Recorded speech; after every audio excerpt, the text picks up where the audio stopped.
మీతో భారతదేశాన్ని నిర్మించడానికి అనేక రకాలుగా చాలా వేల సంవత్సరాలుగా ప్రజలు వచ్చారు. చాలా వేల సంవత్సరాలుగా భారతదేశాన్ని కొల్లగొట్టుకుపోయేవారే వచ్చారు.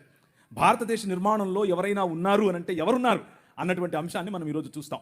అయితే భారతదేశాన్ని కేవలం నిర్మించడం మాత్రమే కాదు, వివిధ సంస్కృతులు, వివిధ భాషలు, వివిధ ప్రాంతాలు, వివిధ రంగులున్నటువంటి చర్మాలు అన్నీ కలిసినటువంటి ఈ దేశాన్ని నిర్మించడానికి ఒక సమాజం ఎవరు ఎప్పుడు ఎలా కష్టపడ్డారు అన్న విషయాన్ని మీ ముందుంచే ప్రయత్నం చేస్తాను.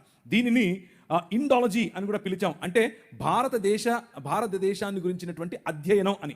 థియాలజీ అని అంటే దేవుని గురించిన అధ్యయనం, అలాగే బయాలజీ అంటే జీవమును గురించిన అధ్యయనం, అలాగే ఇండాలజీ అంటే ఇండియాను గురించిన అధ్యయనం. అంతే, సింపుల్, రైట్? సో ఇండియాను గురించినటువంటి ఈ అధ్యయనంలో ముందు మనకొక పర్స్పెక్టివ్ కావాలి, మనకొక దృక్పథం కావాలి, మనకొక పారాడైమ్ కావాలి. పారాడైమ్ అని అంటే ఆలోచన విధానం. ఈ పారాడైమ్లో ఈరోజు మనకు ఒక షిఫ్ట్ వచ్చే అవకాశం ఉంది. మీ ఆలోచన విధానంలో దేశం పట్ల, సమాజం పట్ల, అన్నిటినీ మించి బైబిల్ మనకిచ్చే అవగాహన పట్ల ఒక పారాడైమ్ షిఫ్ట్ వచ్చే అవకాశం ఉంది. కాబట్టి కొద్దిగా జాగ్రత్తగా వినేందుకు ప్రయత్నం చేయండి. ఇకపోతే ఈ సాయంకాల సమయంలో నేను పంచుకోవాలనుకున్నటువంటి మాటలు మీ ముందు ఉంచుకుంటున్నాను. స్క్రీన్ పైన మీరు చూస్తే యోహాను సువార్త 18వ అధ్యాయం 36వ వచనం కనిపిస్తుంది. యేసుక్రీస్తు పిలాతు ముందు నిలబడుకుని ఆయన మాట్లాడుతున్నాడు. గ్రేకో రోమన్ ఎంపైర్ అనంటే గ్రేకో రోమా సామ్రాజ్యం. ఆ సామ్రాజ్యం ప్రపంచమంతా విస్తరించినటువంటి సామ్రాజ్యం. రవి అస్తమించని బ్రిటిషు సామ్రాజ్యం అని మొన్న చెప్పుకున్నటువంటి వీళ్ళు రాక మునుపే అప్పుడెప్పుడో ప్రపంచంలో సూపర్ పవర్గా నిలిచింది గ్రేకో రోమన్ ఎంపైర్. ఆ గ్రేకో రోమన్ ఎంపైర్లో కైసర్ అగస్టస్ అనే ఆయన అందరినీ కలుపుకుంటూ వచ్చాడు. అందరికీ 10 రకాలైనటువంటి వాగ్దానాలు చేశాడు. అందులో ప్రధానమైన 3 వాగ్దానాలు.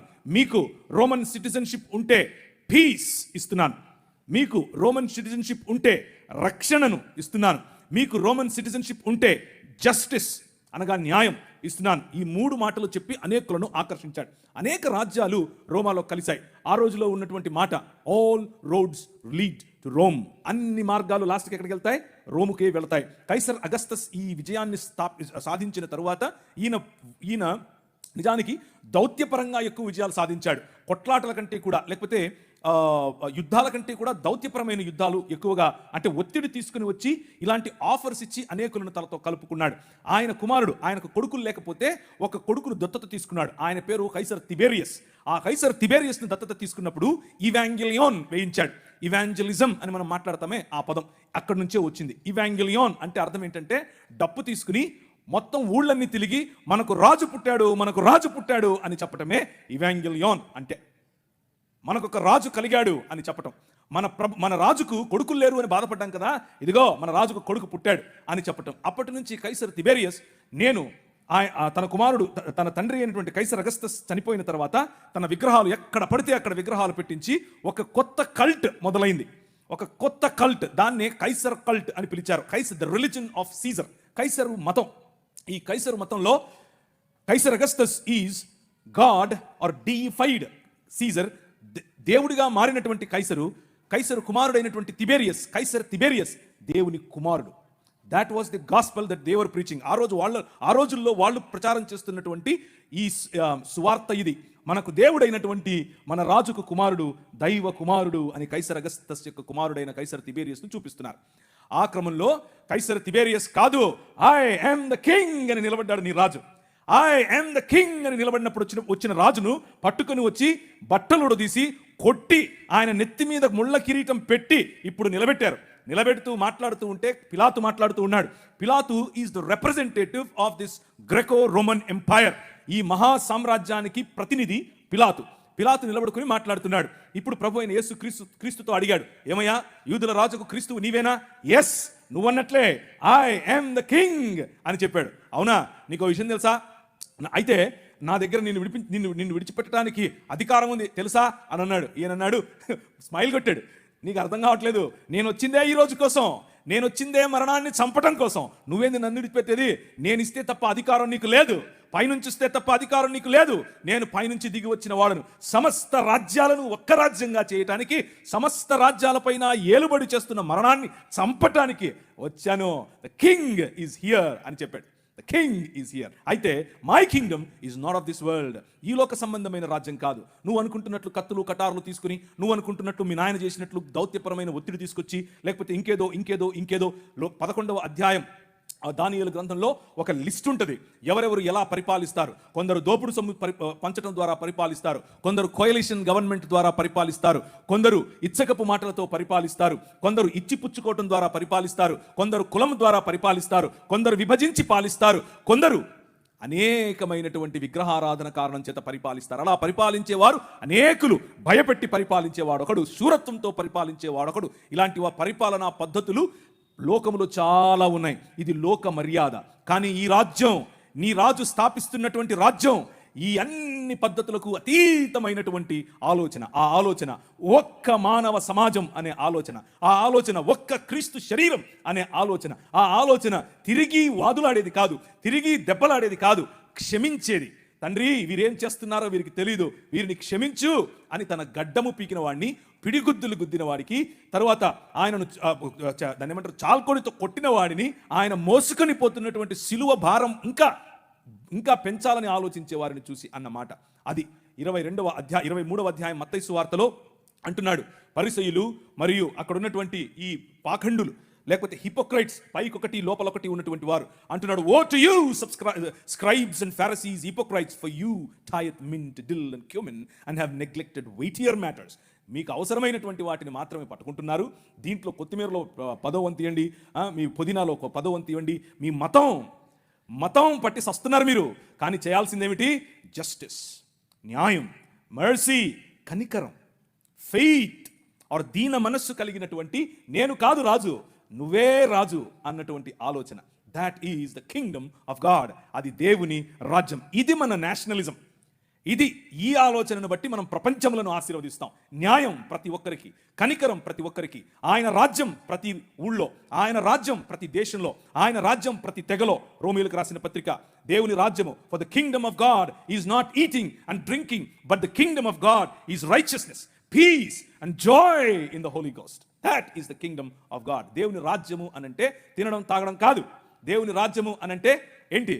నీతి, సమాధానము మరియు పరిశుద్ధాత్మనందలి ఆనందము. This is the basis. ఇది మనకు పునాది.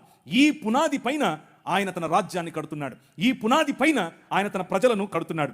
అలా కట్టే క్రమంలో ఆయన మనకు నేర్పింది, దాన్ని ఏమంటారు, మనకు నేర్పినటువంటి పాఠం, ఆయన మనుష్యులను తన స్వరూపమందు తన పోలిక చొప్పున చేసి దేవాలయము అనగా భూమ్యాకాశములు అనేటటువంటి తన నివాస స్థలమును చేసుకుని 6 దినములు దానిని అలంకరించి, పగటికొక వెలుగు రాత్రికొక వెలుగు, ప్రపంచములో అన్ని వనరులు అందరికీ అందులాగున దానిని శృంగారించి ఆ మందిరములో, ఆ భవనములో 7వ దినమున రాజై ఆకాశమును తన సింహాసనముగా, భూమిని తన పాదపీఠముగా చేసుకుని విరాజమానుడయ్యాడు. నీ రాజు. ఆ రాజు నిన్ను పిలిచి అన్నాడు, యు ఆర్ మై రిప్రజెంటేటివ్. నువ్వు నా ప్రతిబింబం, నువ్వు నా ప్రతినిధి, నువ్వు నా ప్రతిమ. గో, వెళ్ళు, రాజ్యం చెయ్యి అని అన్నాడు. ఏంటా రాజ్యం? ఫలించు, అభివృద్ధి చెందు, విస్తరించు, భూమిని నిండించు, దాని మీద ఏలుబడి చేయి అని అన్నాడు. ఎలా ఏలుబడి చేయాలి?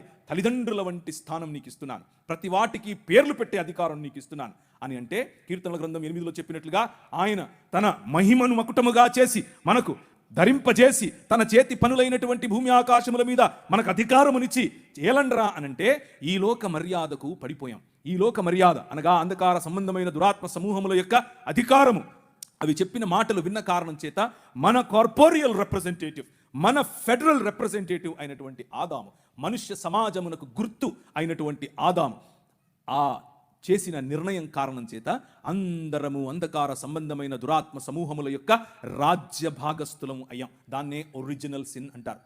దాన్నే మూల పాపము, లేకపోతే స్వభావ సిద్ధమైన పాపము అని అంటారు. Choosing the world and rejecting God. దేవుణ్ణి రిజెక్ట్ చేయటం. మనుష్య సమాజము మూకుమ్మడిగా దేవుణ్ణి రిజెక్ట్ చేసిన కారణం చేత ఆయన ఊరుకుండలేదు. ఆయన నా సన్నిధిని మళ్ళీ మీకు ఇస్తాను, నేను మళ్ళీ మిమ్మల్ని నా కుటుంబంగా చేసుకుంటాను, నేను మళ్ళీ మిమ్మల్ని నా కుటుంబంలో భాగంగా చేసుకోవటానికి నేను ఒక ప్రణాళికను వేశాను అని అన్నాడు. భూమి ఆకాశముల మధ్య కలిగినటువంటి ఈ అగాధాన్ని ఆయన తీసివేయాలనుకున్నాడు. అందులో భాగంగా ఆయన 5 రకాలైనటువంటి కవెనెంట్స్, 5 రకాలైనటువంటి వాగ్దానాలు చేశాడు. 5 ఒకే వాగ్దానము 5 వేరు సార్లు వేరు సూపర్ పవర్స్ మధ్య చేశాడు. ఆయన ప్రతి దేశమును ఆశీర్వదించాలని, ప్రతి వంశమును ఆశీర్వదించాలని, ప్రతి గడ్డను ఆశీర్వదించాలని, ప్రతి బిడ్డను ఆశీర్వదించాలని పూనుకున్న కారణం చేత ఆయన నిమ్రోదు సమయంలో నోవహును ఎన్నుకున్నాడు. మెసపటోమియా సమయంలో అనగా నిమ్రోదు సమయంలో, ఆ రోజుల్లో సూపర్ పవర్ నిమ్రోదు సమయం, ఆ నిమ్రోదు సమయంలో ఉన్న సూపర్ పవర్ మధ్య నోవహును ఎన్నుకున్నాడు. ఆ తర్వాత వచ్చినటువంటి సూపర్ పవర్ మెసపటోమియా సివిలైజేషన్. ఆ మెసపటోమియా నాగరికతలో అబ్రహామును ఎన్నుకున్నాడు. నీ ద్వారా ప్రపంచాన్ని ఆశీర్వదిస్తానని చెప్పాడు.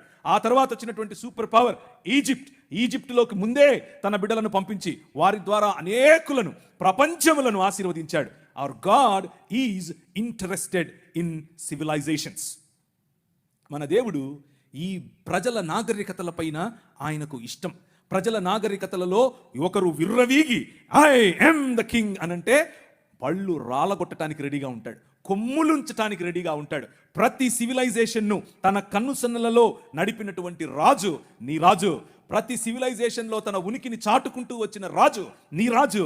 ఆయన నీతికి రాజు, ఆయన నీకు రాజు, నాకు రాజు, దేశములకు రాజు, సృష్టికి రాజు. He is the true king. ఆ రాజు 10 రకాలైనటువంటి దేవీ దేవతలు, 10 రకాలైనటువంటి వనరుల క్రింద బానిసత్వములో బ్రతుకుతూ ఉన్నటువంటి ఇశ్రాయేలును వారికి ఇచ్చినటువంటి వాగ్దానము కారణం చేత వారితో వాగ్దానం చేశాడు. I will build my Kingdom with you. నీ ద్వారా, నీతో నేను ఒక రాజ్యం కడతాను. Let my people go. నా పిల్లలను పంపించు, నా జ్యేష్ఠ కుమారుని పంపించు అని అంటే ఫరో అన్నాడు, లేదు అట్లా పంపిస్తాను, నేను రాజు అని అన్నాడు. నువ్వు రాజా చూస్తూగానే, నువ్వు రాజా లెక్క పెట్టుకో అని అన్నాడు. 10 రకాలైన తెగుళ్ళు. వద్దురా బాబు వెళ్ళిపోండి మీరు అనేంత వరకు, వద్దు మళ్ళీ రావద్దు అనేంత వరకు. వాళ్ళు వెళుతూ ఉంటే ముందు సముద్రం, వెనకల ఈయన సైన్యం. ఏం చేయాలి? గద్దరెక్కల మీద మోసుకొని పోయినట్లు వాళ్ళను మోసుకొని వచ్చాడు నీ రాజు. నీ తీసుకుని వచ్చిన రాజు ఆయన. నేను నీ భర్తని, నేను నీ ప్రియుణ్ణి, నేను నీ తండ్రిని, నేను నీ కాపరిని అని చెప్తూ ఉంటే, నేను నీ రాజును అని చెప్తూ ఉంటే, లేదులే నువ్వు కాదు, మాకు కనిపించే రాజు కావాలి అని చెప్పి మళ్ళీ ఆదాము చేసిన తప్పు కారణంగా వచ్చినటువంటి ఈ పాపభారాన్ని దానికి సొల్యూషన్గా ఎన్నుకున్నటువంటి ఈ ఇశ్రాయేలు వారితో చేసినటువంటి కవనెంట్, వారితో చేసినటువంటి నిబంధనను మర్చిపోయి ఆయనను తృణీకరించిన కారణం చేత మీరు చస్తారు అని చెప్పాడు. అదే నెక్స్ట్ మూవ్, నెక్స్ట్ కెమెరా ఇప్పుడు బబులోను దగ్గరికి వచ్చింది. బబులోను మొదటి నెబుకద్నెజరు కుమారుడైన రెండవ నెబుకద్నెజరు అకేడియన్ సామ్రాజ్యం, బబులోను సామ్రాజ్యం చిరుతపులి వలె వచ్చింది. నోరు తెరిచి గాండ్రించేటటువంటి సింహము వలె వచ్చింది, చెర్ర పట్టుకొని పోయింది.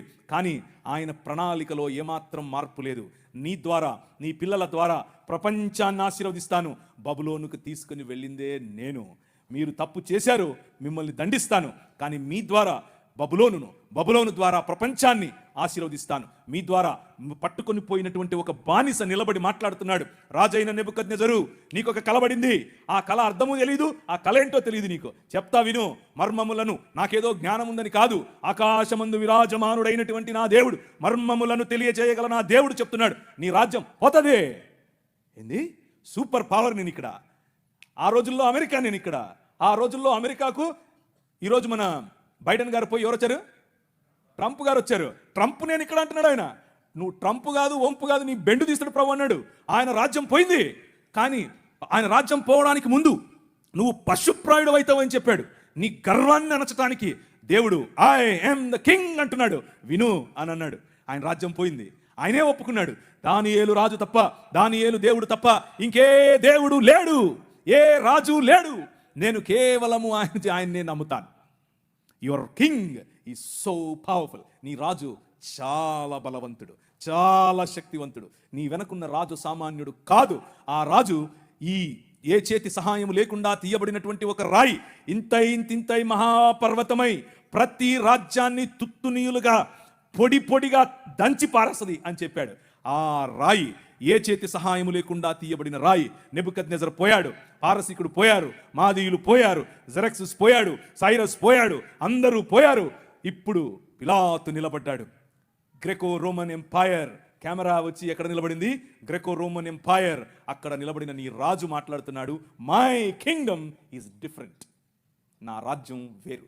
ప్రతి దేశాన్ని ఆశీర్వదించే రాజ్యం నా రాజ్యం.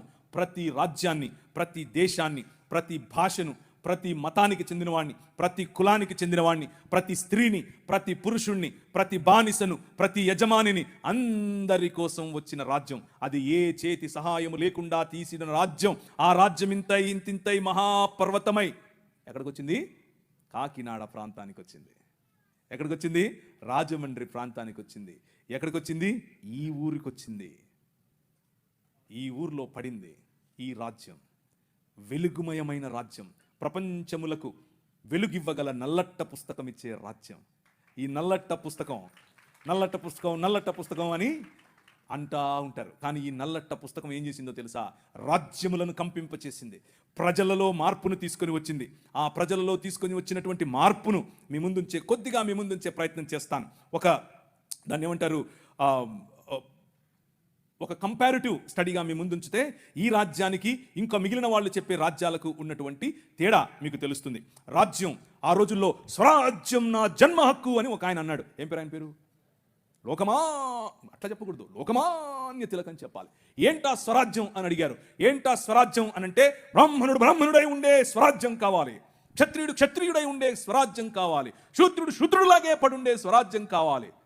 ఏమయ్యా మేము వస్తామయ్యా, మేము పాలకవర్గంలో ఉంటాము అని అంటే, ఒరే మల్లిగా ఈరిగా ఏం పనిరా నీకు? కుండలు చేసుకునేటానికి నువ్వు పార్లమెంట్లో పోతే ఏం చేస్తావు?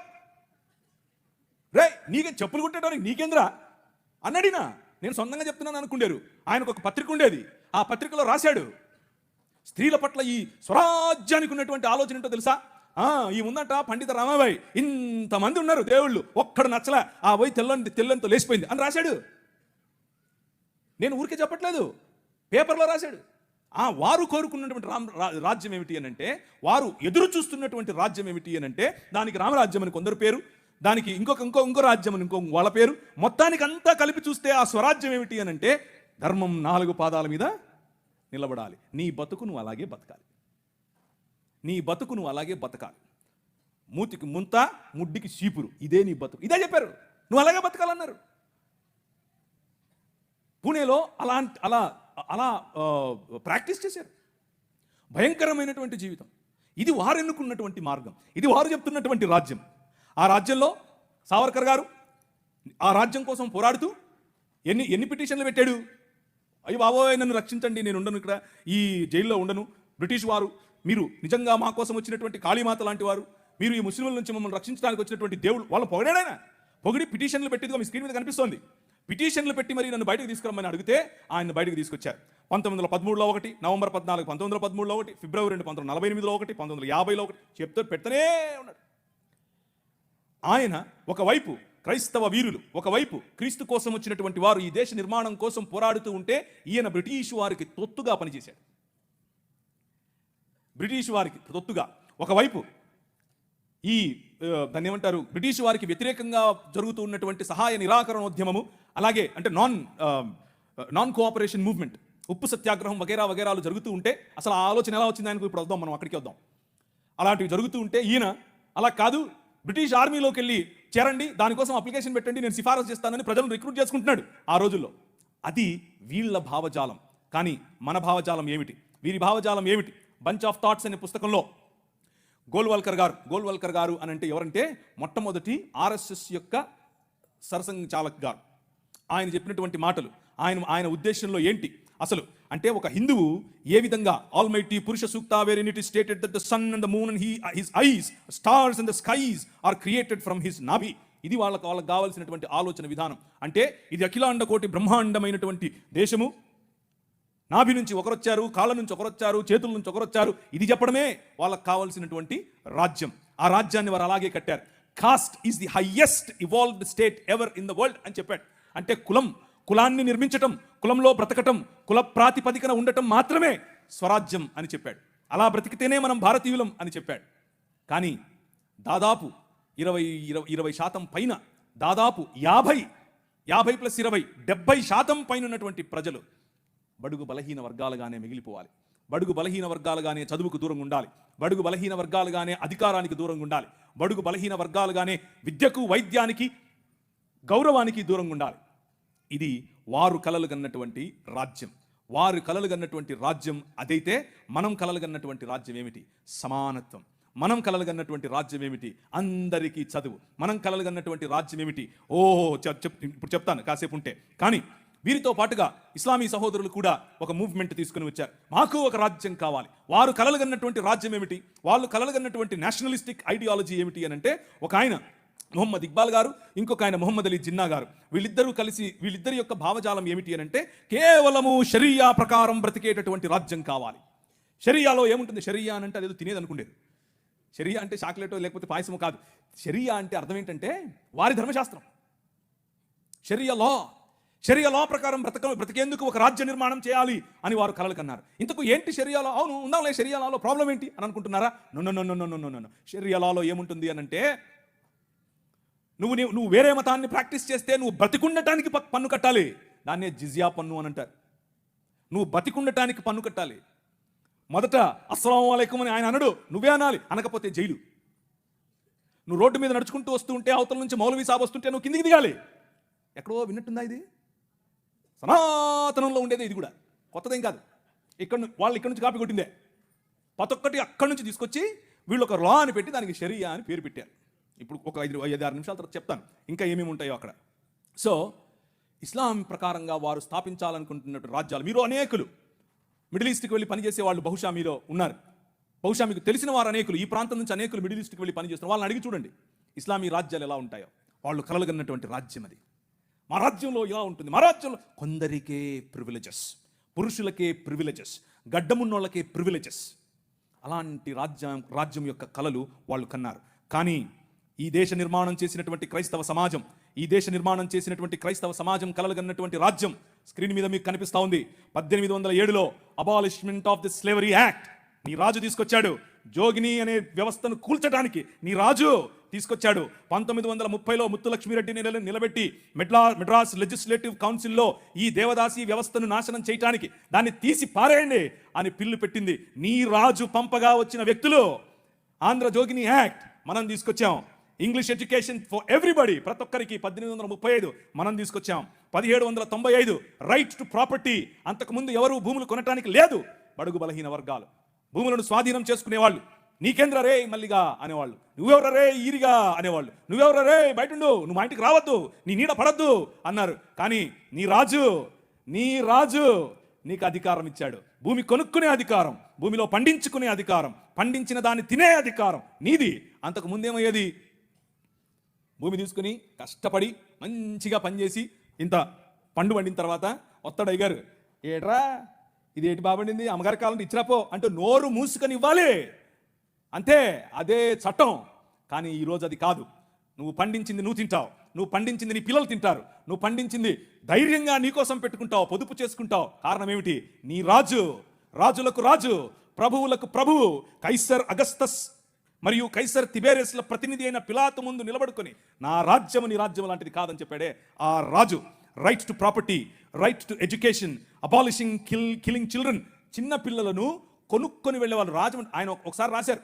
ఈ దాన్ని ఏమంటారు, కాటన్ గారు ఆయనకు కాటన్ గారి గురించి రాసినటువంటి ఒక పుస్తకంలో ఇలా రాసిందట. ఏంటంటే వాళ్ళ ఇంట్లో పనిచేసేటట్టు ఒక ఆయమను వచ్చి ఒక ₹1 ఇవ్వమ్మా అని అడిగింది. ఆ రోజుల్లో ₹1 ఎందుకమ్మా అంటే, నేను వెళ్ళి రాజమండ్రిలో ఒక ఆడపిల్లను కొనుక్కొచ్చుకుంటాను అంటుంది. ఏంటి కొనుక్కొచ్చుకుంటావా? ఎందుకు? అది మన పరిస్థితి ఆ రోజుల్లో. పిల్లలు నమ్ముకునేటటువంటి బతుకులు, తినటానికి లేని బతుకులు, పిల్లలు నమ్ముకునేటటువంటి బతుకుల నుండి నీ రాజు, నువ్వు అమ్మటానికి వీలు లేదు, నువ్వు చంపటానికి వీలు లేదు.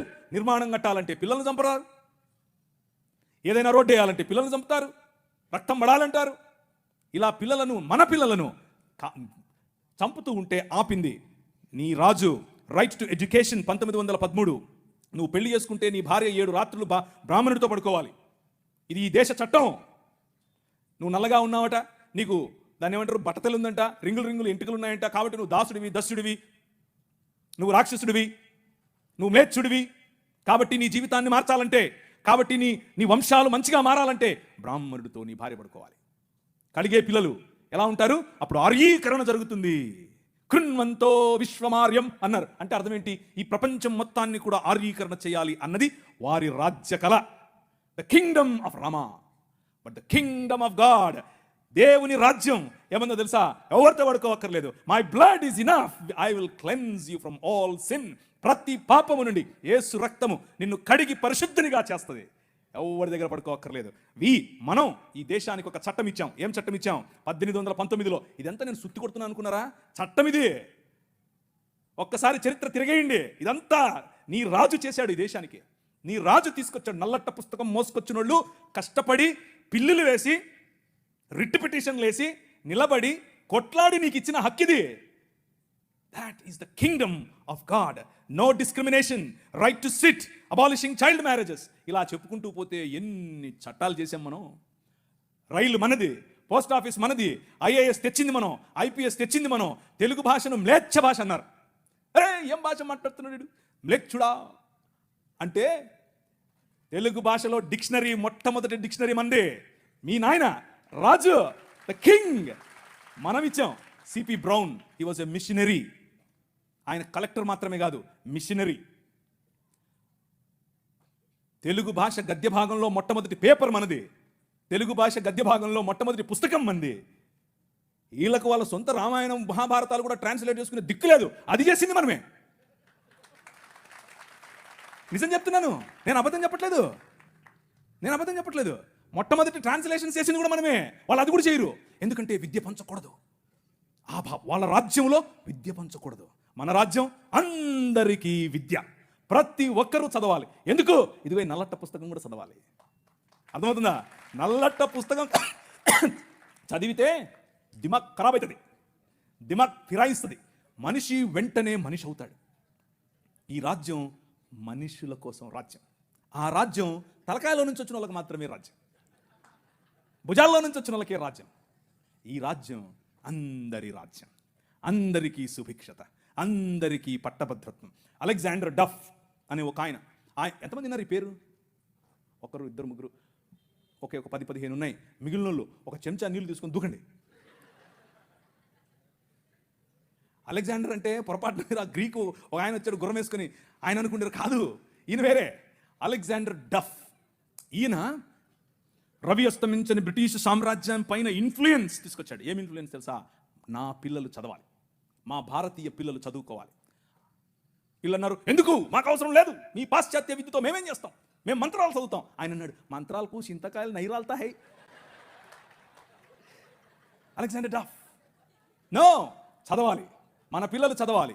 ఆంగ్ల భాషలో చదవాలి, ప్రతి భాషలో చదవాలి. తెలుగులో చదవాలి, తమిళంలో చదవాలి, బంగాళీ కావాలి. పుస్తకాల తర్వాత పుస్తకాలు, పుస్తకాల తర్వాత. ఈ అలెగ్జాండర్ డఫ్ యొక్క ఇన్ఫ్లుయెన్స్ కారణం చేత ఈశ్వరచంద్ర విద్యాసాగర్, అలాగే రాజా రామ్మోహన్ రాయ్ ఇలాంటి వాళ్ళు నిలబడి, ఎస్, మా పిల్లలు చదవాలి, మా పిల్లలు కూడా చదవాలి, మంత్రాలకు మేమేం చేసుకోవాలి, అవసరం లేదు, ఎల్లమ్మకు పుల్లమ్మకు పోయి మీరు చదువుకోండి అని యూనివర్సిటీస్ ఒకే సంవత్సరంలో అటువైపు మెడ్రాస్ యూనివర్సిటీ, ఇటువైపు బాంబే యూనివర్సిటీ, ఇటువైపు శ్రీరాంపూర్ యూనివర్సిటీగా ఈ రోజు ఏదైతే ఉందో బైబిల్ కాలేజ్ అనుకుంటున్నారో అది ఆ రోజు కల్కటా యూనివర్సిటీ. 3 యూనివర్సిటీలు స్థాపించడానికి వెనకుండి పనిచేసింది ఈ అలెగ్జాండర్ డఫ్. ఈయన ప్రభావం, ఈయన ఇన్ఫ్లుయెన్స్ కారణం చేత మెకాలే అనే ఒక వ్యక్తిని ఈ దేశానికి పంపించారు. పోయి చూసి రాపో బాబు, అసలు చదువు అవసరమా లేదా. ఆయన ఇచ్చినటువంటి నివేదిక, ఎస్, అందరూ చదవాలి. ఇంతమంది కూర్చొని ఉన్నారు, బైబిల్ సంకలో పెట్టుకుని ఓ వెళ్ళిపోతున్నారు. బాగుంది, కానీ ఏడి ఒక్క అలెగ్జాండర్ డఫ్? మీ ఊరు ఎమ్మెల్యేని ఇన్ఫ్లుయెన్స్ చేసే దమ్ముందా నీ దగ్గర? మీ ఊరు ఎంపీ దగ్గర నిలబడుకొని మాకు ఇది కావాలి అని అడిగే దమ్ముందా నీ దగ్గర? అలెగ్జాండర్ డఫ్ నీ కోసం కొన్ని 100 సంవత్సరాల క్రితం నీ పిల్లల కోసం ఆలోచించాడు. ఎలా కట్టాం ఈ దేశాన్ని తెలుసా? దూరదృష్టి, దూరంచే యుద్ధవాసనను పసిగట్టడం. యోబు గ్రంథంలో రాసినట్టు, గుర్రమును చూచితివా, అది వాడి రౌతును తిరస్కరిస్తుంది, తలతలలాడు ఈటెలను మిలమిలలాడు ఆ బల్లెములను చూసినప్పుడు రా రా అని ఉద్దండ కోపముతో మిడతల వలె గంతులేసి ముందుకెళ్తుంది. యుద్ధం అంటే దానికి అంత ఇష్టం. ఏది? ఎక్కడున్నారు అలెగ్జాండర్ డఫ్లు? రైజా, ఇంతవరకు పాట పాడారు. లే నిలబడు, లే నిలబడు. ఎప్పుడు నిలబడతావు నువ్వు? నీ చరిత్ర. డాక్టర్ బాబాసాహెబ్ భీమ్రావ్ అంబేద్కర్ గారి మాట అన్నారు. ఆయన కూడా ఒక చోట నేర్చుకుందే, మనమే నేర్పాం. The king of this world నేర్పాడు. ఏమన్నారు తెలుసా? చరిత్ర, నీ చరిత్ర తెలుసుకోకపోతే నువ్వు చరిత్రలో లేకుండా పోతావు. ఇది నీ చరిత్ర. ఇది నువ్వు ఈ దేశానికి, ఈ దేశ నిర్మాణంలో నువ్వు సాధించినటువంటి చరిత్ర. దారా యాక్ట్ 1879. దారా అంటే డెక్కన్ అగ్రికల్చరల్ రిఫార్మ్స్ యాక్ట్ దాని పేరు. ఆ రోజుల్లో స్వరాజ్యం లోకమానుడు ఉన్నాడు కదా ఆయన అన్నాడు, ఏమన్నాడు, ఆయన ఎందుకు అంతటానికి ఎవరికి? పేదలు, బడుగు, బలహీన వర్గాలు వెళ్ళి దాన్ని ఏమంటారు దున్నుకుంటామయ్యా అంటే, సరే దా. అదేదో ఆ రోజుల్లో సినిమా వచ్చింది సబ్బు పౌడరు చూపించి వాళ్ళ దగ్గర భూములు తీసుకునేవాడు. ఆ టైప్ ఇడు. అలా చేస్తూ ఉంటే క్రైస్తవ మిషనరీలు అప్పుడు ఉన్నటువంటి డెక్కన్ ప్రాంతానికి రాజు అయినటువంటి హైదరాబాద్ హయాంలో వాళ్ళ దగ్గరికి వెళ్ళి ఇన్ఫ్లుయెన్స్ చేసి, నో అలా కాదు, అలా ఉండడానికి వీల్లేదు, దే ఆర్ పెసెంట్స్, వాళ్ళకి అంతంత వడ్డీకి రుణాలు ఇస్తే వాళ్ళు ఎట్లా కడతారు, వాళ్ళు ఎలాగో కట్టలేరు, కాబట్టి డబ్బులేమో ఇచ్చేసి వాళ్ళు కట్టలేని పక్షంలో వాళ్ళ భూములు తీసుకోవటం ఏంటిది? This is not righteousness, this is not right. అది న్యాయం కాదు. ఆయన భుజముల మీద రాజ్యభారం ఉండును. ఆయన భుజములు ఎక్కడ? ఫ్రిడ్జ్లో పెట్టొచ్చుంటాడా? నువ్వే. This is his body. ఇది ఆయన శరీరం, ఆయన భుజములు ఇక్కడే ఉన్నాయి. ఆ రోజు వాళ్ళు గుర్తించారు, అది నా బాధ్యత అని గుర్తించి వాళ్ళకి 25 పైసల కంటే ఎక్కువ వడ్డీకి రుణం ఇవ్వడానికి వీల్లేదు అని యాక్ట్ చేశారు. ఈ రోజు కూడా అది అలాగే అమల్లో ఉంది. That is your king. నీ రాజు అది. ఈ దేశాన్ని అలా నిర్మించాడు. శామ్ అగింబటం అనే ఒక ఆయన గ్రీన్ రెవల్యూషన్ ఈ దేశానికి తీసుకొచ్చాడు. ఓ ఆవులు మేము దాన్ని నిమురుతాం, మేము దాన్ని పూస్తాం, మేము దాన్ని కడుగుతాం అనేవాళ్ళు. కొంతమంది సిమ్ కార్డు బాబాలు ఉన్నారు, ఈ మాటలే అంటుంటారు. వాళ్ళకి చేతకాలా? ఎట్లా ఆవులు పెంచాలి, ఎట్లా డైరీ ఫామ్ తీసుకురావాలి, ఎట్లా అగ్రికల్చర్ చేయాలి, మేము నిమురుతూ ఉంటాం, మాకు అదే కావాలన్నారు. కానీ ఏం చేయాల? చూస్తూ ఉన్నారు ఊరికే. కానీ శామ్ అగింబటం చూశాడు, ఊరికి నిమరలా పనిచేశాడు. ఎందుకో తెలుసా? యువర్ కింగ్, నీ రాజు భావజాలం వేరు. ఊరికే దాన్ని పట్టుకునేది కాదు ఆయన రాజ్యం. ఆయన రాజ్యం దాని ద్వారా అనేకులకు ఉపాధి, దాని ద్వారా అనేక కుటుంబాలు బాగుపడాలి, అనేక కుటుంబాలు నూతనపరచబడాలి. ఆయన 21వ అధ్యాయం ప్రకటన గ్రంథం 3, 4, 5 వచనాల్లో సింహాసనాసీనుడైన వాడు ఈ విధముగా సెలవిచ్చుచున్నాడు, ఇదిగో నేను సమస్తమును నూతనపరచుచున్నాను, క్రొత్త ఆకాశము క్రొత్త భూమిగా తయారు చేసేటటువంటి అగ్నిలో పుటము వేసి బయటకు తీసినట్లుగా ఈ ప్రపంచాన్ని పునరుత్థానము చెందించే పనిలో నిన్ను నన్ను వాడుకుంటున్నాడు. That is your king. ఆ రాజు వచ్చాడు. ఆ రాజు పని మొదలెట్టాడు. ఎలా మొదలెట్టాడు? ప్రతి సమాజాన్ని పట్టుకోవటం ద్వారా, ప్రతి ప్రభుత్వాన్ని ప్రభావితం చేయటం ద్వారా. ఆనాడు నిమ్రోదు సమయం మొదలుకొని ఈనాడు నరేంద్ర మోదీ గారి ప్రభుత్వం వరకు హీ ఈజ్ ద కింగ్. ఆయనే నడుపుతున్నాడు, ఆయనే చేస్తున్నాడు. మన జీవితాలను మరింత ప్రభావవంతమైనదిగా చేయటానికి ఈరోజు భారతదేశం అన్ని దేశాల కంటే రిలీజియస్ మైనారిటీస్ పైన ఒత్తిడి తీసుకొని రావడంలో, వారిని హింసించడంలో ప్రపంచంలో ర్యాంక్ నెంబర్ 1 మనం. నెంబర్ 1 ర్యాంక్ మొన్నే వచ్చింది. రిలీజియస్ మైనారిటీస్ అంటే మనలను హింసించడంలో భారతదేశం నెంబర్ 1. పాకిస్తాన్ కాదు, ఆఫ్ఘనిస్తాన్ కాదు, సోమాలియా కాదు, ఎవరు కాదు, భారతదేశమే. చచ్చిపోయిన వాళ్ళను కూడా గుంత తవ్వి బయటకు తీస్తున్నారు ఛత్తీస్గఢ్లో. ఎందుకు చేస్తున్నారు తెలుసు? ఇదంతా భయం. ఏంటా భయం? వీళ్ళందరినీ మనుషులు చేస్తున్నారు, వీళ్ళందరూ సమానం అంటున్నారు. మతం మనుష్యత్వం ఎదుట నిలబడలేదు. భయం దానికి. మతానికి నిజమైన మనిషిని చూస్తే భయం. నిజమైన మనుష్యులను తయారు చేసేటటువంటి దేవుని రాజ్యం, నిజమైన మనుష్యత్వాన్ని ఈ ప్రపంచంలో వెలుగుగా ప్రకాశింపచేయటానికి పిలువబడినటువంటి దేవుని రాజ్యం. ఆ రాజ్యం నిలబడాలి, ఆ రాజ్యం పోరాడాలి, ఆ రాజ్యం భయంకరమైనటువంటి ఈ ఒడుదుడుకులలో కూడా నిలబడాలి. అలా నిలబడటానికి మీరు, మీ సమాజం, మీ సంఘం పాటు పడాలి. అలా పాటు పడతారని నేను విశ్వసిస్తున్నాను కూడా.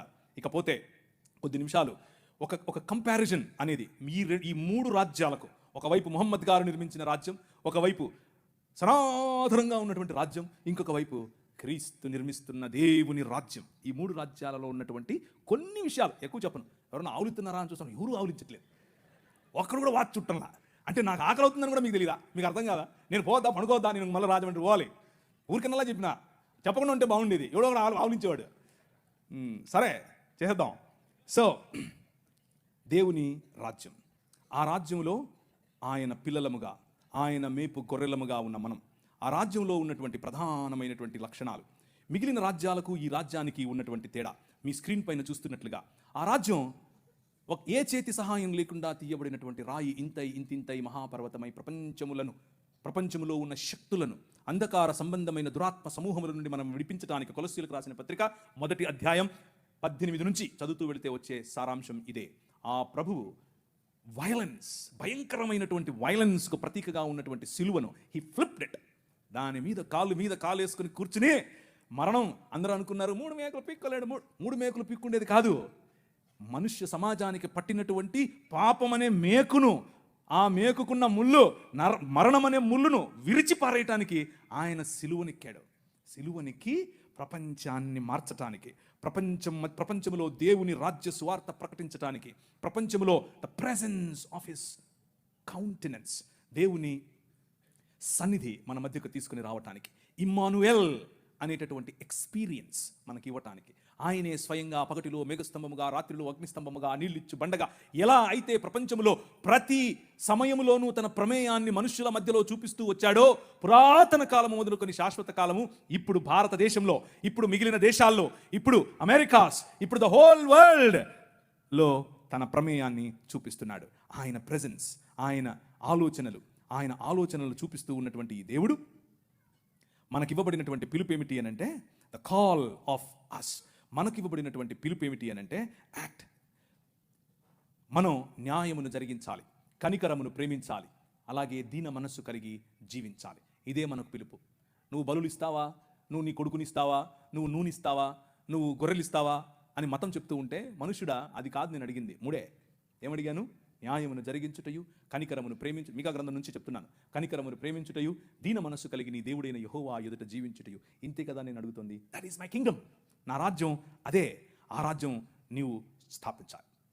ఆ రాజ్య స్థాపనలో నువ్వు నేను కలిసి పనిచేయాలి. ఈ రాజ్యంలో చిన్నపిల్లలు, ఆడపిల్లల పట్ల మన వైఖరి ఏమిటి అనంటే, ప్రభు అన్నాడు, నీ కనుదృష్టి తప్పుగా ఒక స్త్రీ మీద పడితే కూడా నువ్వు పాపం చేసినట్లే అని అన్నాడు. కానీ ఈ రాజ్యం, ముహమ్మద్ గారు నిర్మించినటువంటి రాజ్యం, ఆ రాజ్యంలో స్క్రీన్ మీద మీకు కనిపిస్తున్నట్లుగా 9 ఏళ్ల బాలికతో 6 ఏళ్ల వయసులో ఆమెను పెళ్లి చేసుకుని 9 ఏళ్ల వయసులో ఆమెతో శయనించినటువంటి రాజ్యం. అలాంటి రాజ్య నిర్మాణం ముహమ్మద్ గారు చేశారు. అది ఎక్కడుంది? సహీహ్ బుఖారీ వాల్యూమ్ నెంబర్ 7 హదీస్ సంఖ్య 51, 58. 4 పెళ్లి చేసుకో నువ్వు చాలే అని అల్లా చెప్పాడంట ఆయనకి. అది కాదని ఒకేసారి ఆయన 9 మందిని చేసుకున్నాడు పెళ్లి. ఇది ఎక్కడుంది? సహీహ్ బుఖారీ పేజ్ నెంబర్ 195 హదీస్ సంఖ్య 268, 284. ఇవన్నీ నేను దాన్ని ఏమంటారు, నాకేం ప్రాబ్లం లేదు, లైవ్ వెళ్ళినా ప్రాబ్లం లేదు, ఎక్కడికి వెళ్ళినా ప్రాబ్లం లేదు, నేను పబ్లిక్గా చెప్పిన అందరి ముందు. కానీ మీకు కొంచెం జుగుప్సాకరంగా ఉండొచ్చు మొదటిసారి ఒకవేళ వింటూ ఉంటే. కానీ ఎందుకు ఇది చెప్తున్నాను అని అంటే, నీ రాజును తెలుపని తెలియాలంటే పక్కన నలుపు ఉండాలి. అర్థమవుతుందా? మీకు మీ రాజు విలువ తెలియట్లా, ఇంకా మీ రాజు కట్టే రాజ్యం విలువ తెలియట్లా. ఇది చూస్తే తెలుస్తుంది. ఒకరోజు తను పెంచుకున్న కుమారుడి భార్య, ఆవిడ బట్టలు మార్చుకుంటుంది. అల్లా గారు ఒక గాలి పంపారట. ఆ గాలి పంపగానే తెర చిరిగిను, లేదా తెర పైకి లేచాను. తెర పైకి లేస్తే నువ్వు నేనేం చేస్తాం? కళ్ళు మూసుకొని పక్క వస్తాం. అలా రావాలి. మన ప్రభు అది నేర్పాడు.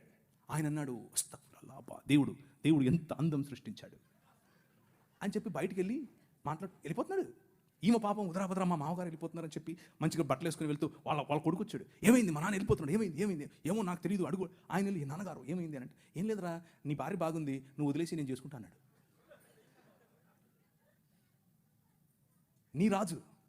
నీ రాజు క్యారెక్టర్ ఆలోచించు ఒకసారి. ఎలా చేస్తాడు నీ రాజు? చంటి బిడ్డల స్తుతుల మీద ఆసీనుడవుతాడు. నీ మామ మానాచ్ఛాదమును నువ్వు తీయకూడదు, నీ కోడలి మానాచ్ఛాదమును నువ్వు తీయకూడదు. దేవుని వాక్యం స్పష్టంగా చెప్తుంది. వీరు నిర్మించే రాజ్యానికి, నీ రాజు నిర్మించే రాజ్యానికి ఉన్న తేడా అది. ఇవన్నీ చూపించి సనాతనం నుంచి ఉన్నలు చూశారా మా దగ్గర ఇలాంటివి ఇలా చెప్తుంటారు. ఓ మాకు తెలియదులే అని. అది కూడా చూద్దాం అన్నాను ఒకరోజు. మొన్న ఒక ఆమె వచ్చింది, తెల్ల జుట్టేసుకుని, ఆమె అంతా ఆస్ట్రేలియన్ లాగా ఉంది. నేను ఆమె ఆస్ట్రేలియన్ అనుకున్నాను. కాదు, ఆమె నేను ఇంగ్లీష్లోనే డిబేట్ చేస్తాను. సరే ఇంగ్లీష్లో మాట్లాడదాం అని కూర్చొని మాట్లాడుకుంటున్నాం. ఆమెకి కంటెంట్ చూపిస్తుంటే ఇదంతా తూచి అంటుంది. నేను ఒప్పుకోను, నేను ప్రిపేర్ కాలేదంటుంది. నేను అడిగాను, నేను రమ్మని, నువ్వే చెవు అంటుందామా లైవ్లో. దిస్ ఈజ్ ఆల్ రాంగ్ ఏంటి? ఇక్కడ కనిపిస్తుంది కదా, టెక్స్ట్ పెట్టాను కదా. మన సహోదరులకు తెలియదు ఇది. ఇలా ఉంది ఆ పుస్తకంలో, ఈ పుస్తకాలు ఇలా రాసుకున్నారని వాళ్ళకి తెలియదు. అందుకు ఆ సమస్య. శ్రీ బ్రహ్మవైవర్త పురాణం part 2 chapter number 35 page number 340. Okay, అందులో బ్రహ్మగారు స్వయంగా తన కూతురుతో శయనించడం చాలా గ్రాఫికల్గా రాశారు. ఋగ్వేదం మండలం 10 సూక్తం 61 వచనం 5 మీకు అక్కడ అండర్లైన్ చేసి చూపించాను. తన కూతురుతో ఆయన పెళ్లి చేసుకోవటం మరియు తన కూతురిని ఆయన అనుభవించడం. అంత మాత్రమే కాదు, శంకర భగవత్పాదులు అని మన కాకినాడ నుంచి ఒక ఆయన చెప్తుంటారు చూసారా. ఆ శంకర భగవత్పాదులు అంటే ఇంకెవరో కాదు, ఆది శంకరాచార్యుడు నేను చూపించినటువంటి ఋగ్వేదం 10వ మండలానికి ఆయన వ్యాఖ్యానం రాశాడు. ఆ వ్యాఖ్యానం అక్కడ ఉంది. ఏమనుంది అని అంటే, ఈ ఉపనిషత్తుల్లో ఉన్నటువంటి మాట ఇంకేదో కాదు, విరాజ్ అయినటువంటి మను అనగా బ్రహ్మగారు తన కూతురుతో నిజంగానే శయనించాడని రాశాడు. కానీ మన పిలుపు ఏమిటి? What is our calling? మన పిలుపు ఏమిటి? మన పిలుపు ఏమిటి అని అంటే, డిస్క్రిమినేటింగ్ ఉమెన్ జరగకూడదు, డిస్క్రిమినేటింగ్ మెన్ జరగకూడదు, రిలేషన్షిప్స్లో ప్యూరిటీ ఉండాలి, ఎదుటివాడి భార్యను నువ్వు దొంగిలించకూడదు, ఎదుటివాడి భార్య పైన నువ్వు ఆశ పెట్టుకోకూడదు. Very plain clear. అలాగని చెప్పి మన బైబిల్ గ్రంథంలో ఉన్నవారు అలాంటివి చేయలేదా? చేశారు. దేవుడు ఏం చేశాడు? మూతి పళ్ళు రాలగొట్టాడు. ఇక్కడ దేవుళ్ళే చేస్తున్నారు. అదే ప్రాబ్లం. అదే ఆయన నిర్మించే రాజ్యంలో అగ్నిచేత పుటము వేయబడి తీసినటువంటి మానవ సమాజం, మేలిమి బంగారము లాంటి మానవ సమాజం, నిజముగా ఆయన చిత్తానికి లోబడే మానవ సమాజం, ప్యూర్గా ఉండే మానవ సమాజం. మొహమ్మద్ గారు కట్టినటువంటి రాజ్యం. ఆయన అన్నారు, స్త్రీలు అరబుద్దోళ్ళు అన్నాడు. నేను అనట్లేదు, మీరు రాలెత్తుకోకండి, నేను కాదు, మొహమ్మద్ గారు అంటున్నారు. ఎక్కడ? సూరా 2:282 ఖురాన్లో ఉంది. సహీల్ బుఖారీ 3వ హదీసు 26:58. ఎవరు? స్త్రీలు అరబుద్దోళ్ళు. ఈయన ఒకసారి విహారయాత్రకు పరలోకం వెళ్ళేట. ఇదంతా నేను ఏదో స్టోరీ చెప్పట్లేదు, మీ కళ్ళ ముందు ఉంది, కావాలంటే చూసుకోండి, ఆ రెఫరెన్స్లు మీరు వెళ్ళి చూడండి. ఓకే, ఈయన విహారయాత్రకు వెళ్ళి పైన ఆయన అల్లాహ్ గారితో మాట్లాడి, అల్లాహ్ గారితో సంభాషణ చిట్చాట్ అయిపోయిన తర్వాత ఎన్నికొస్తే ఆ పక్కన నరకం ఉందట. ఆయన తొంగి చూశాడు, ఇట్లా ఏముందో నరకంలో చూద్దాం. చూస్తే అందులో ఎక్కువ మంది స్త్రీలు ఉన్నారంట. ఆయన పోయాడు, అల్లాహతో మాట్లాడాడు. తొంగి చూశాడు, ఆయనకు స్త్రీలు కనపడటం ఏంటి? ఆయన ఉద్దేశం ఏంటంటే, స్త్రీలు నరకపాత్రులు. ఎందుకు స్త్రీలు నరకానికి వెళ్తారు అని అంటే, ఆయన దానికి ఒక ఉదాహరణ కూడా చెప్పాడు సహీల్ బుఖారీలో, అలాగే సహీ ముస్లిం. ఏమనంటే, పురుషులను వాళ్ళు పాపంలో పడేలా చేస్తారు కాబట్టి వాళ్ళందరూ నరకానికే పోతారని చెప్పాడు. ఇది వారు నిర్మించే రాజ్యం. మన రాజ్యం, నీ ప్రభు, నీ రాజు, నీ రాజు కట్టే రాజ్యం ఏమిటి? ఆయన దగ్గరికి ఒక ఆమె, పడుపు వృత్తి, ఒళ్ళమ్ముకునే ఆమె వచ్చి జటామాంసి అత్తరుబుడ్డి తీసుకుని వచ్చి పగులు కొట్టి తన కాళ్ళ మీద పోసి తన తల వెంట్రుకలతో తుడుస్తూ ఉంటే అమ్మా అని పిలిచాడు. అర్థమవుతుందా? పాపంలో పట్టబడిన స్త్రీని ఈడ్చుకుని వచ్చి కొట్టండి అంటే, ఒరేయ్ మీలో తప్పు చేయనుడు ఫస్ట్ ఏంటి రా అన్నాడు. ఎక్కడికక్కడ వెళ్ళిపోయారు అందరూ. అమ్మా నేను ఏం చేయను, వెళ్ళిపో అన్నాడు. ఈ రాజు పైకి వెళ్ళి తొంగి చూసేది కాదు, అక్కడి నుంచి వచ్చాడు. ఆయనకు తొంగి చూడాల్సిన పని లేదు, అక్కడి నుంచే వచ్చాడు. అక్కడి నుంచి వచ్చి ఎక్కడికి వెళ్ళాడు తెలుసా? ఒక్క స్త్రీ బావి దగ్గరికి వస్తుంది, నీళ్లు పట్టుకుంటుంది. ఈ రాజు, జగముల నేలే రాజు, తన చేతి పనులుగా ఉన్నటువంటి భూమి ఆకాశము తన సింహాసనం, భూమి తన పాదపీఠం. కానీ ఈ రాజు బిందెలెట్టుకుని నీళ్ళెట్టుకునే దగ్గరికి వెళ్తాడు. అక్కడ కూర్చొని వెయిట్ చేస్తాడు. ఆమె వస్తే, అమ్మా నీళ్ళు ఇస్తావా అంటాడు. Look at the difference between these 2 kingdoms. ఈ 2 రాజ్యాలకు ఉన్న తేడా. ఆ వైఖరి స్త్రీల పట్ల, ఈ వైఖరి స్త్రీల పట్ల. నీ రాజు స్త్రీలను గౌరవించే రాజు, నీ రాజు స్త్రీలకు డిగ్నిటీని ఇచ్చే రాజు. అందుకనే ఈ దేశంలో ఏం జరిగిందో తెలుసా? ఈ దేశంలో ఇంకొక 5 నిమిషాలు ఎవడో ఒకడు ఆవులించకపోతే చెప్తాం కదా. ఈ దేశంలో స్త్రీలు జాకెట్లు వేసుకోకూడదు, అది చట్టం. మొన్న రీసెంట్గా సినిమా కూడా వచ్చింది ఒకటి, అదేదో జరగలేదు అనుకుండేరు, అది జరిగింది. అది ఈ దేశంలో ఉన్న చట్టం. ఎందుకు అనంటే, మన దేవుడైనటువంటి బ్రాహ్మణుడు నడుచుకుంటూ వస్తే అది ఆడో మగో తెలియాలి కాబట్టి ఇప్పి చూపించాలి. ఏం లాజిక్ ఇది? ఏం లాజిక్? అవును, ఇది ఎవరికి ముఖ్యంగా బడుగు బలహీన వర్గాలకు జాకెట్లు వేసుకునే అధికారం లేదు అన్నారు. ఎందుకు లేదు? వేసుకోకూడదు నువ్వు అన్నారు. వేసుకుంటే స్తనాలు కోశారు. మీ స్తనాల బరువు చూసి దానికి పన్ను విధించారు. బాగా బలిశావులే కట్టు అన్నారు. కానీ ఒక పేరు చెప్తాను, విన్నోళ్ళు చేయొద్దండి. Charles Mead. నేను వెళ్ళిపోతున్నా. మీరందరూ జాకెట్లు వేసుకోవడానికి కారణం ఆయనే. నేను అబద్ధం చెప్పట్లేదు, నిజం చెప్తున్నాను. చట్టం చేశాడు. అక్కడ లండన్ హౌస్ ఆఫ్ కామన్స్లోకి వెళ్ళి కొట్లాడాడు, నా భారతీయ స్త్రీలకు గౌరవం కావాలి. తెల్లడే బయట నుంచి వచ్చాడు. అందుకనే వాళ్ళను గర్వంగా మా తల్లిదండ్రులు అనేది, నేను ఊరికి అన్ను గర్వంగా అనేది. ఎందుకు తెలుసా? మీరు బట్టలు వేసుకోకుండా మమ్మల్ని అనగదొరికితే వాళ్ళు మాకు జాకెట్లు పంచారు. మీరు అన్నం పెట్టండి అయ్యా అని అంటే ప్యాడ్ ఇచ్చారు, చచ్చిపోయిన గొడ్డిచ్చారు.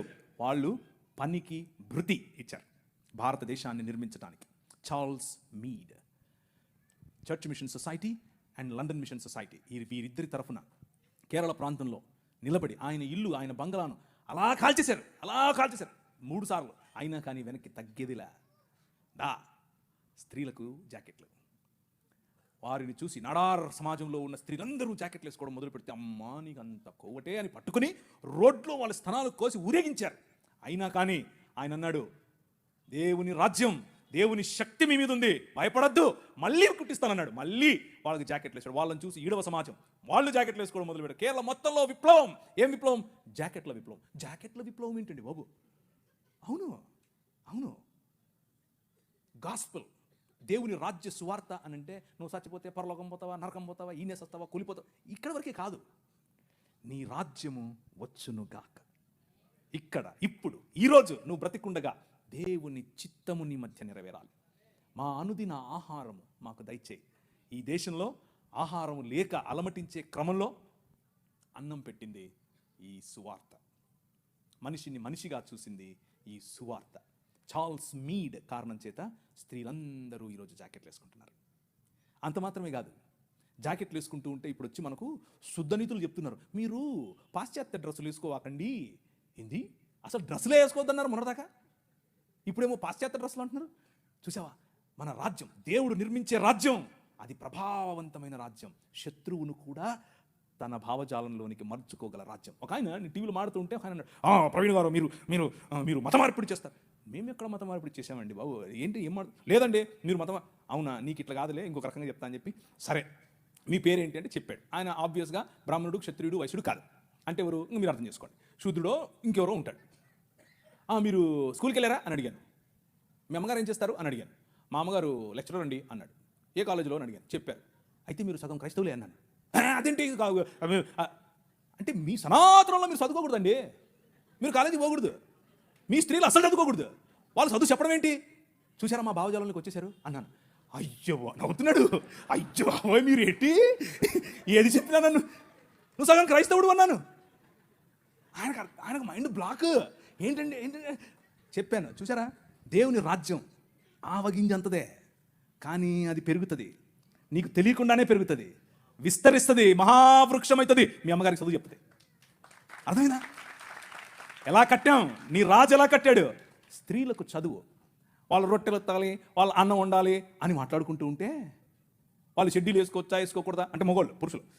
మనము స్త్రీలను పురుషులను పక్కపక్కన కూర్చోబెట్టి 200 సంవత్సరాల క్రితమే చదువు చెప్పాం. That is the kingdom of God, దేవుని రాజ్యం. ఆ రాజ్య ప్రభావానికి తట్టుకోలేక, నిజమైన మనుష్యత్వాన్ని చూసి తట్టుకోలేక మతం గిలగిలగిల కొట్టేసుకుంటుంది. అదే జరుగుతుంది ఇప్పుడు. కానీ అలు పెరగకూడదు. మన విలువలు అలు పెరగకూడదు.